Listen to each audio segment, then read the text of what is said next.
दुश्मन सिर्फ बॉर्डर के उस पार नहीं होता, घर के अंदर भी होता है।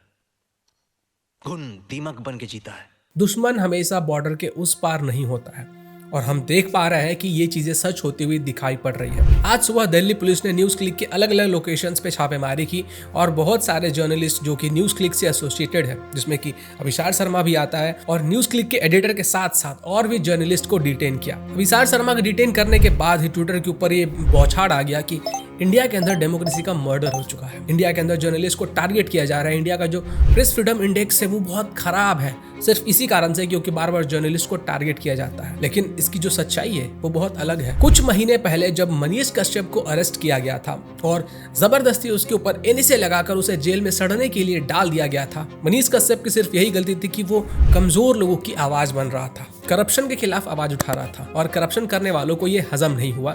मनीष कश्यप को एनएसए लगाकर उसे जेल में डाल दिया गया और अभी तक इतने महीने हो चुके हैं, अभी तक मनीष कश्यप जेल के अंदर सड़ रहे हैं। जब मनीष कश्यप अरेस्ट हुए थे, उनके ऊपर एनएसए लगाया गया था, तब ये सभी लोग जो अभी कह रहे हैं ना कि डेमोक्रेसी का मर्डर हो चुका है, जर्नलिस्ट को टारगेट किया जा रहा है, उस समय पे ये सभी लोग खुशियां मना रहे थे कि मनीष कश्यप जेल चला गया।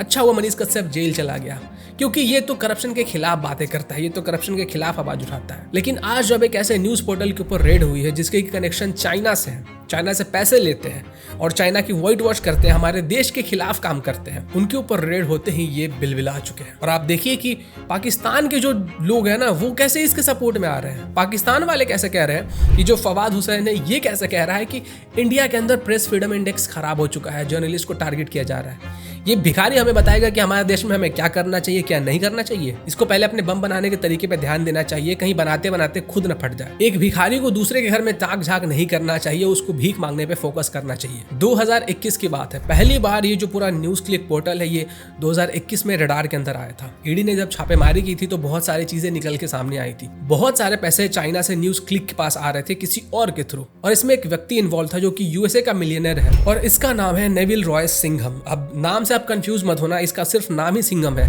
काम सारे इसके आतंकवादियों वाले हैं। तो जब ईडी ने रेड किया तो न्यूज क्लिक के बहुत सारे कनेक्शन सामने आए चाइना से और इस नेवल रॉय सिंघम से। अब ये जो नेवल रॉय सिंघम है ये चाइना के लिए काम करता है, जो चाइनीज कम्युनिस्ट पार्टी है इससे बहुत नजदीकी रिश्ते हैं, और इसका काम ये होता था कि ये मीडिएटर का काम करता था चाइना और न्यूज क्लिक के बीच में। 2021 में प्रवीर पुरकास्ट इस सिंघम के साथ ईमेल में बात कर रहा था और इस ईमेल में जो चीजें थी वो बहुत चौंकाने वाली थी।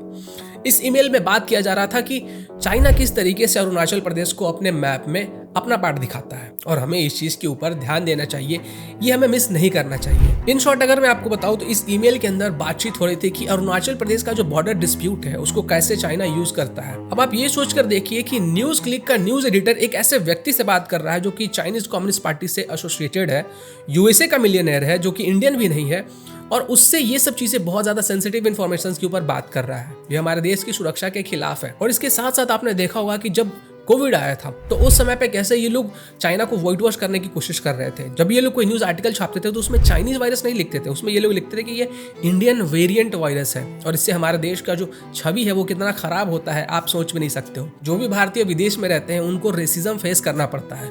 लोग उन्हें कहते हैं कि तुम इंडियन हो और तुम्हारे कारण इंडियन वेरिएंट फैल रहा है, वायरस फैल रहा है, तुम लोगों के कारण फैल रहा है, तुम लोग वापस अपने कंट्री जाओ। तो इस तरीके से हमारे देश की जो छवि होती है ना वो खराब होती है, और ये लोग हमारे देश की छवि को खराब करके चाइना को व्हाइट वॉश करने की कोशिश कर रहे थे। कोविड के टाइम पे जब हमारे देश के अंदर डेथ्स हो रहे थे तो उनकी फोटोज को सेल किया जा रहा था, और उन फोटोज को सेल करके ये छवि बनाई जा रही थी कि भारत के अंदर सबसे ज्यादा कोविड के डेथ्स हो रहे हैं, लोग सबसे ज्यादा भारत के अंदर मर रहे हैं, भारत के अंदर सबसे ज्यादा खराब हालत है, और वहीं पे चाइना को व्हाइट वॉश करने की पूरी कोशिश की जा रही थी। बताया जा रहा था कि देखो चाइना में तो लोग एकदम सुरक्षित हैं, चाइना की जो गवर्नमेंट है वो कोविड को कितने अच्छे तरीके से हैंडल कर रही है। तो हमारे देश को डिफेम करके चाइना को व्हाइट वॉश करने का हर एक प्रयास किया गया था। इसके साथ साथ जब हमारे आर्मी और चाइनीज आर्मी के साथ गलवान में क्लैशेस हुए थे तो उसके ऊपर भी हमारे आर्मी के ऊपर सवाल उठा रहे थे। मतलब जब भी बात चाइना की आती है तो ये लोग व्हाइट वॉश करने की कोशिश करते हैं, और वो देखा जा सकता है, ऑब्वियस सी बात है, क्योंकि पैसे इनको वहीं से आ रहे हैं। अगर आपने द वैक्सीन वार मूवी देखी है तो आपको ये पता होगा कि रोहिणी सिंह किस तरीके से चाइना के लिए प्रोपेगेंडा फैला रही थी, किस तरीके से फाइजर के लिए मार्केटिंग कर रही थी और हमारे इंडियन कोविड वैक्सीन को डिफेम कर रही थी। और ये रोहिणी सिंह और इसके साथ साथ जो इनका पूरा नेक्सस है, ये सभी लोग जब न्यूज़ क्लिक के ऊपर रेड हुआ तो ये लोग सपोर्ट में आते हैं और सपोर्ट में आएंगे भी, क्योंकि सबका जो मास्टर है ना वो सेम ही है। अब जबकि इनके ऊपर रेड हो रहा है, छापेमारी हो रही है, पूछताछ हो रहा है, चीजें निकल कर सामने आ रही है, तब ये लोग विक्टिम कार्ड खेल रहे हैं। विक्टिम कार्ड ये खेल रहे हैं कि हम तो जर्नलिस्ट हैं, हमें अपना काम करने से रोका जा रहा है, क्योंकि हम लोग गवर्नमेंट के क्रिटिक हैं, हम लोग गवर्नमेंट को क्रिटिसाइज करते हैं, इसलिए हमें टारगेट किया जा रहा है क्योंकि इलेक्शंस आ रहा है। कोई भी न्यूज चैनल, कोई भी न्यूज पोर्टल किसी भी गवर्नमेंट का क्रिटिक हो सकता है, किसी भी पॉलिटिकल पार्टी का क्रिटिक हो सकता है,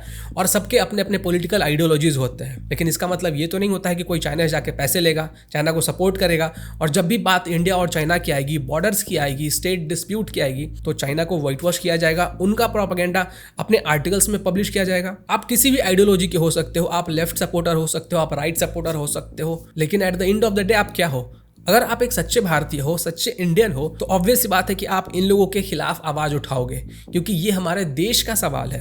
ये किसी पॉलिटिकल पार्टी के सवाल नहीं है, ना ही ये किसी आइडियोलॉजी का सवाल है। मैं सिर्फ आप लोगों से इतना पूछना चाहूंगा कि जो लोग चाइना से पैसे ले रहे हैं, हमारे देश के अंदर चाइना का प्रोपेगेंडा फैला रहे हैं, चाइना को व्हाइट वॉश कर रहे हैं, हमारे देश को डिफेम करने की कोशिश कर रहे हैं, क्या हम इन लोगों को जर्नलिस्ट बोलेंगे?